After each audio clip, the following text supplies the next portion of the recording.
Hello दोस्तों, मेरा नाम Rohit Garg working as an artist, health and wellness coach. तो दोस्तों, आज हम बात करेंगे कि हम किस तरह के संसार में रहते हैं। यहाँ पे हम हर व्यक्ति को दो कैटेगरीज में बांट सकते हैं। कुछ इंसान हैं जो एक्टिव इनकम कमाते हैं, कुछ इंसान हैं जो पैसिव इनकम कमाते हैं। तो एक्टिव इनकम का मतलब क्या है?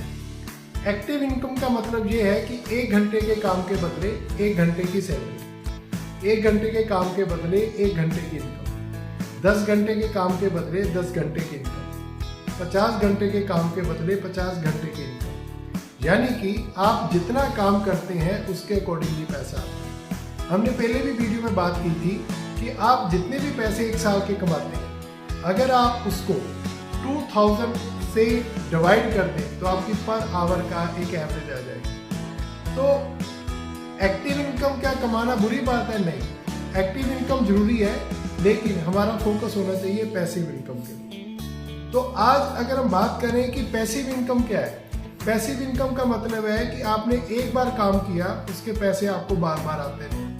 हम एग्जांपल लेके चलते हैं। बहुत सारी बुक्स जो आज हम पढ़ रहे हैं, उन बुक्स को कभी ना कभी लिखा गया। जैसे the magic of thinking big एक ऐसी बुक है जो आज से 50 साल पहले लिखी गई। तो उस बुक को एक बार लिखा गया, एक बार राइटर ने स्टडी की, एक बार राइटर ने रिसर्च की, उसके प्रिंट होने के बाद आज लाखों करोड़ों उसकी कॉपियां बिक चुकी हैं। यानी कि पैसिव इनकम रेगुलर आती जा रही है। या आपने पुराने सिंगर्स को सुना, मोहम्मद रफ़ी हैं, लता मंगेशकर है, किशोर कुमार है। उन्होंने एक बार कोई ना कोई गाना गाया, उस गाने को उन्होंने बड़ी परफेक्शन के साथ गाया। अभी पीछे हमने देखा था कि ऐ मेरे वतन के लोगों जो सॉन्ग है, उसको लगभग 125 साल पूरे हो गए, है ना।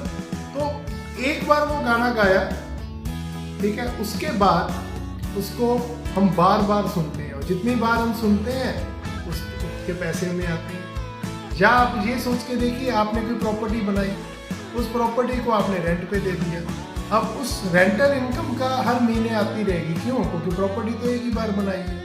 तो जिंदगी में पैसिव इनकम का रोल तब हमें पता चलता है जब हम काम नहीं कर पाते। तो ये जो बुक है द पैराबल ऑफ पाइपलाइन, इसमें मेन जो फोकस आपका किया गया है कि आप एक्टिव इनकम करिए, उसको करने में कोई प्रॉब्लम नहीं है, लेकिन माइंडसेट ये कीजिए कि अगले 2 से 5 साल के अंदर या 10 साल के अंदर क्या कोई ऐसा इनकम ऑफ सोर्स आप बना पाते हैं कि अगर आप कल को काम ना कर पाएं तो वो पैसा आपको आता है। आप सोच के देखिए कि एक व्यक्ति की मान लीजिए सैलरी है 1 लाख रुपये मंथ, यानी पूरे साल का वो 12 लाख रुपया कमाता। अगर उस व्यक्ति को कोई चैलेंज आता है और उसके अकाउंट में मान लीजिए आपकी 50 लाख रुपया पड़ा हुआ, यानी कि उसकी फैमिली के जो खर्चे हैं जो उसके बाद होने वाले हैं वो तो 1 लाख रुपये मंथली रहेगा। यानी कि उस 50 लाख से उसकी फैमिली सिर्फ 50 महीने के लिए फाइनेंशियली फ्री। जब मैंने इस स्टेटमेंट को पढ़ा बुक में, तो मैं हैरान हो गया कि कभी इस नज़रिए से हमने चीज़ों को सोचा ही नहीं। तो ज़िंदगी में कभी भी आप जब किसी काम को देखते हैं तो हमेशा आपका फोकस ये होना चाहिए कि एक्टिव इनकम में जितना मेहनत कर सकते हैं, जॉब कर सकते हैं, काम कर सकते हैं, करनी चाहिए, लेकिन पैसिव इनकम यानी कि एसेट्स भी हमें बिल्ड करनी चाहिए। एसेट्स वो है, आप एग्जांपल लेके चलते हैं, मान लीजिए आपके पास एक गाड़ी है। जब आप उस गाड़ी को चलाते हैं तो उसमें पेट्रोल डलवाना पड़ता है, उसमें टोल टैक्स देना पड़ता है, उसमें आपको कई सारे के खर्चे करने पड़ते हैं, उसकी मेंटेनेंस करनी पड़ती है। यानी कि वो गाड़ी अगर आपके घर में खड़ी है, कार आपके घर में खड़ी है, तो 1 साल बाद उसका इंश्योरेंस आएगा, उसकी सारी चीज़ें आएंगी।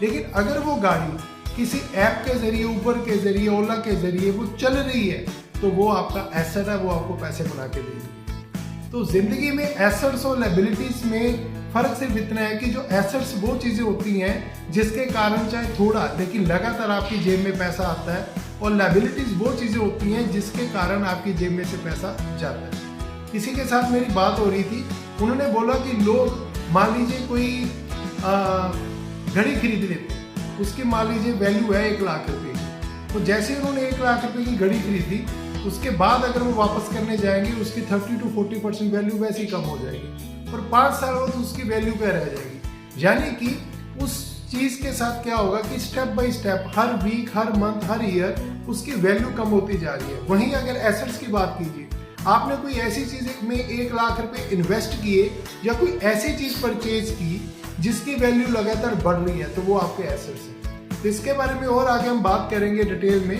क्योंकि ये जो पैराबल ऑफ पाइपलाइन बुक है ना, ये हर उस इंसान को पढ़नी चाहिए जो अपनी फैमिली के लिए अपनी रिस्पॉन्सिबिलिटी को मानता है, जो ये सोचता है कि मुझे बच्चों को क्या करवाना चाहिए, जो ये सोचता है कि मुझे मेरी फैमिली में एक सिक्योरिटी जनरेट करनी है, जो ये सोचता है कि अगर आज मुझे कुछ हो गया तो कल तो मेरी फैमिली सर्वाइव कैसे करेगी।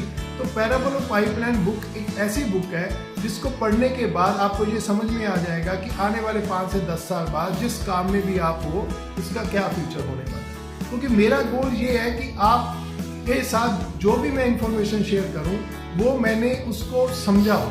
तो इस बुक को पढ़ने के बाद जो माइंडसेट बनता है, अभी इसके और भी चैप्टर्स हैं, उसके बारे में हम आगे बात करेंगे। तो आप बने रहिए हमारे साथ, इस वीडियो में मिलते हैं हम नेक्स्ट वीडियो में। Thank you very much.